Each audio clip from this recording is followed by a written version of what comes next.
Okay, next we're going to do the smokestack. So let's start with new part file, named it as stack. Start with a sketch, this time on the XZ plane. And we will draw a 1/2 inch circle. Go ahead and extrude that a distance of a 1/4 inch. Okay. Now we could do this as a revolve. That would make kind of make sense, but it's a little bit more complicated, or a little bit simpler to do it if we do this as a loft. So then, in order to do this as a loft, what I need is an offset work plane. So under construct, that's actually the very first work plane tool. I'm going to offset my work plane a distance of 1.25 inches from the top there. And then let's put a sketch on that new piece of paper and make sure that we get the origin to click on the same center point from the cylinder below with a diameter of 1.25 inches.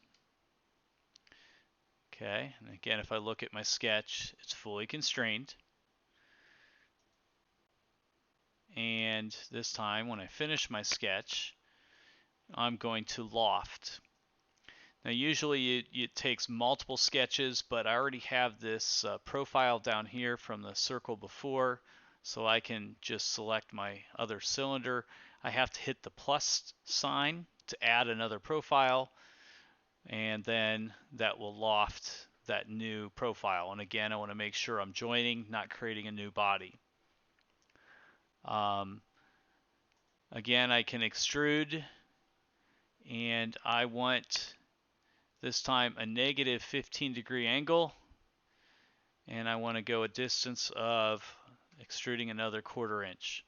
So then that tapers that last little bit, which tapers in. And then we're this time going to drill a counter bore hole. It has a flat bottom hole this time.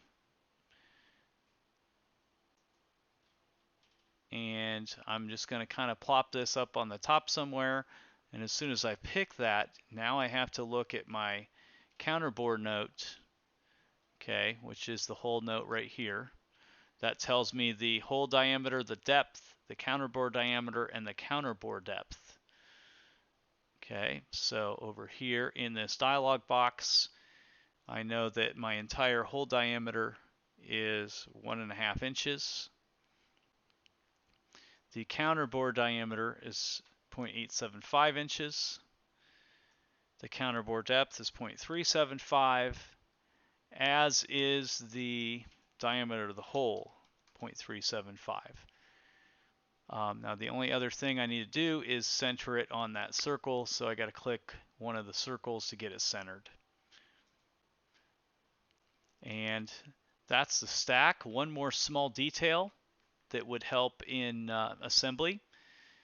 Under modify, I'm going to put a 10 thousandths chamfer on the end. Okay, 0.010. So that would add just a little bit to the bottom, a little bit of a chamfer, which would ease in assembly if we were really going to print this out and put it together. So that's a stack.